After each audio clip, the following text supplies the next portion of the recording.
எங்களுக்குள்ள ஏற்பட்டிருக்க இந்த emotional strain காரணமா என் கணவர் ஏஆர் ரஹ்மான பிரிகிறேன்னு அறிவிச்சிருக்க சாய்ரா பானுவோட அறிக்கை இசை புயலோட ரசிகர்கள் மத்தியில் பெரும் பரபரப்பை ஏற்படுத்தியிருக்கு.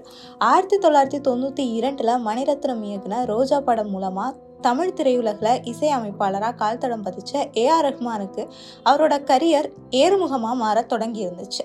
தொடர்ந்து படங்கள்லேயே பிஸியாக இருந்த ரஹ்மான் தன்னோட தனிப்பட்ட வாழ்க்கையை கவனிச்சுக்க ஒரு கட்டத்தில் மறந்தே போயிட்டாராம். அந்த காலகட்டத்தில் இசைத்துறையில் பீக்கில் இருந்த ரஹ்மானுக்கு கல்லூரி மாணவிகள் கிட்ட இருந்து லவ் லெட்டர்ஸும் மேரேஜ் ப்ரப்போசலும் அதிகமாக வருமா. இன்னும் சொல்ல போனால் வெளிநாடுகள்ல இருந்து இஸ்லாம் மதத்தை பின்பற்ற கோடீஸ்வரர்கள் பல ரஹ்மானை பெண் பார்க்க வர சொல்லி கடிதங்கள் பல போட்ட காலமும் இருந்ததா அவங்க அம்மா கரீமா சில வருடங்களுக்கு முன்னாடி ஊடகங்கள் கிட்ட பகிர்ந்திருந்தாங்க. ஆனா ரஹ்மானோ தனக்கு வர மனைவி படிச்சிருக்கணும், எல்லார்கிட்டையும் சோசியலா பழகுற நபரா இருக்கணும், திரைத்துறையில தன்னோட பணியை நல்லா புரிஞ்சுக்கிற பெண்ணா இருக்கணும்னு சில கண்டிஷன்ஸ் வச்சிருந்தாராம். ஆனா வரிசையா ஜென்டில்மேன், கிழக்கு சீமையிலன்னு பல படங்களோட இசையமைப்பு பணிகள்ல பிஸியாக தொடங்கி இருக்காரு ரஹ்மான்.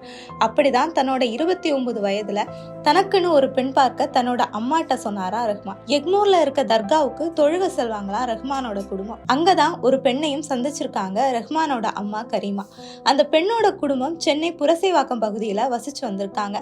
அந்த பெண்ணை பார்க்கவும் ரொம்ப பிடிச்சு போக அவங்களையே ரஹ்மானுக்கு மனம் முடிச்சு வைக்க பெண் கேட்டு அவங்க வீட்டுக்கு செல்றாங்க கரீமா. அங்க போறப்பதான் அந்த பெண்ணுக்கு திருமணமாகாத அக்கா ஒருத்தங்க இருக்கிறது தெரிய வருது. அக்கா இருக்கிறப்போ எப்படி அவங்க சகோதரிக்கு முதல்ல மனம் முடிக்கிறதுன்னு தயக்கம் காட்டியிருக்காங்க அந்த குடும்பம். அக்காவும் தங்கை மாதிரியே நீங்க எதிர்பார்க்கிற குணம் கொண்டவங்கன்னு அந்த பெண்ணோட அப்பா சொல்ல, சரி மூத்த பெண்ணை சந்திச்சு பேசுவோங்கிற முடிவுக்கு வந்திருக்காங்க அவங்க அம்மா கரீமா. அப்படி அவங்க சந்திச்ச பெண் தான் சாயிரா. புரசைவாக்கம் பகுதியில இருந்த கான்வென்ட் ஒன்றுல 12ஆம் வகுப்பு வரைக்கும் அவங்க படிச்சிருந்தாங்க. அவங்களையே தன்னோட மகன் ரஹ்மானுக்கு நிச்சயம் பண்ணியிருக்காங்க கரீமா. நிச்சயதார்த்தத்துக்கு பிறகுதான் ரஹ்மான் மற்றும் சாய்ரா பானு காதலிக்கவும் ஆரம்பிச்சிருக்காங்க. 1995ஆம் ஆண்டு ஏஆர் ரஹ்மான் சாய்ரா பானுவோட திருமணமும் நடக்குது.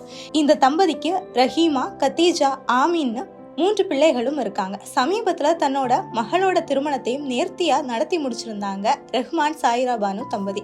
இந்த நிலையில தான் படங்கள்ல பிஸியா இருந்த ரஹ்மான் சாய்ரா தம்பதிக்குள்ள ஏற்பட்டிருக்க எமோஷனல் ஸ்ட்ரெயின் காரணமா பிரிவை அறிவிச்சிருக்காங்க அந்த தம்பதி. எங்க மன வாழ்க்கை 30 ஆண்டுகளை தொட்டிரும்னு எதிர்பார்த்திருந்த வேளையில தான் இப்படி ஒரு முடிவை எடுக்கிற சூழல் ஏற்பட்டிருக்கு அப்படிங்கிற மாதிரி ஒரு ஹார்ட்ஃபெல்ட் நோட்டை தன்னோட எக்ஸ் தளத்துல எழுதியிருக்காரு ரஹ்மான். இருப்பினும் இரு குடும்பத்தினரும் இந்த தம்பதியை மீண்டும் இணைச்சு வைக்கிற முயற்சியில இறங்கி இருக்கிறதா திரையுலக வட்டாரத்துல பேச்சுகள் அடிபட்டு வருது.